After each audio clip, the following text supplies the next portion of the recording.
Brothers, we have to stand up. Yeah. People of God, they had enemies, and Nehemiah, he assesses the situation. And then he arms the men of the community to defend the rebuilding effort. And he rallies everyone together in a rally to deliver this speech. He knows the challenge of the enemy is wrong. But Nehemiah said, after I looked these things over, I stood up. After you look at the greed on Wall Street and the poverty on Main Street, you should stand up.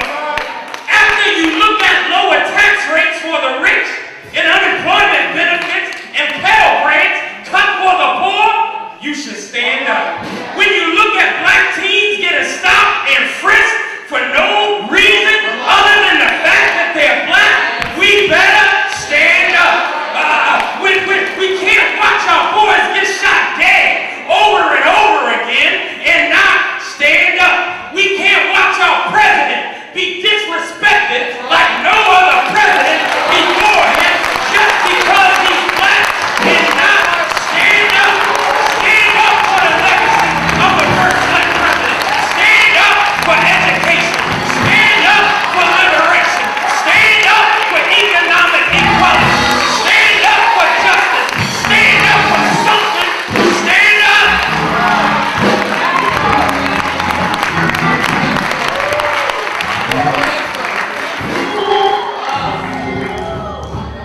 Nehemiah said, I stood up and I told the people, do not be afraid of them.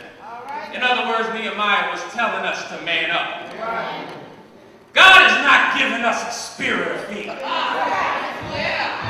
The weapons of our warfare are not carnal, but mighty for tearing down strongholds. We are more than conquerors. Brothers, we got to man up. So what, you didn't finish school? Man up and finish it now. So what, nobody wants to hire you, but you got a record. Man up and start your own business.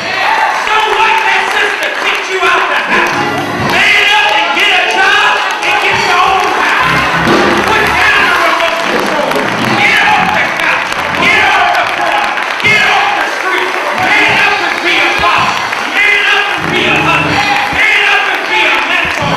Start taking responsibility for the rebuilding of our world.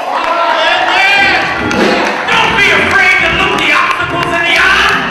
Man up and tell the enemy to go back to hell from which you came. A strong black man is a threat to injustice.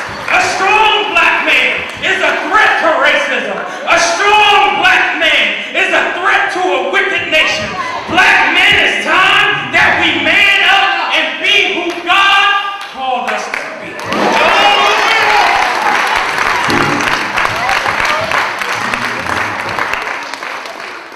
I'm almost done.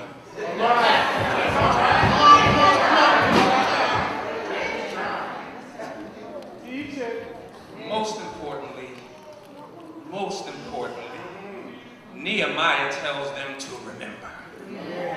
Remember the Lord, who is great and awesome.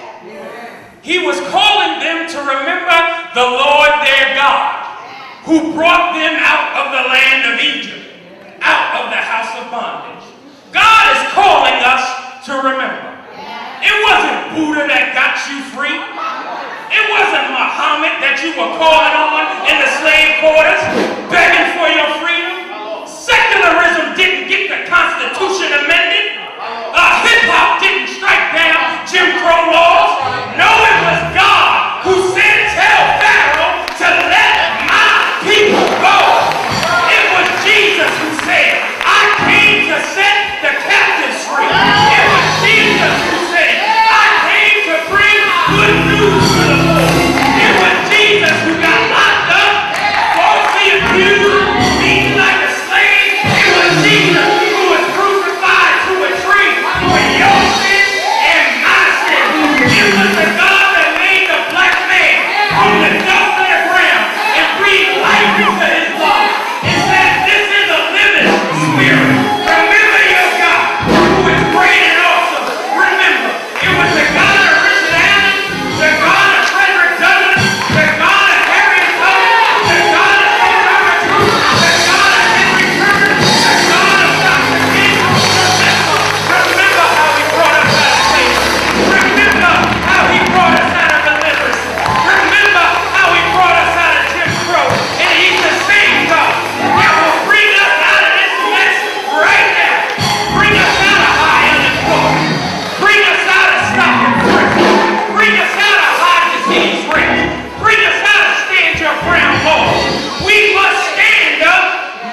do one of those numbers and take the bike.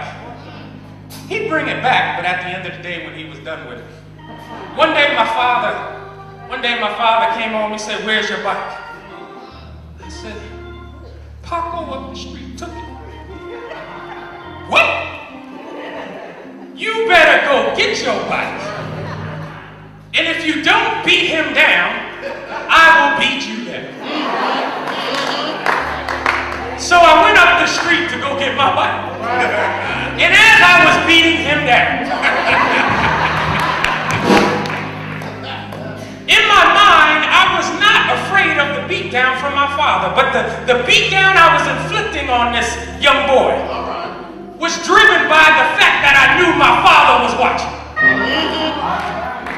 The fact that I could fight my heart out, because even if I begun to lose, my father would step in.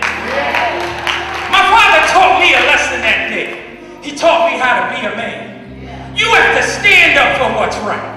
Man up and don't be afraid of your enemy. Remember who your father is and fight for whatever it is the enemy is trying to take from you. Nehemiah understood that if the men in his community were willing to fight for the people in the community,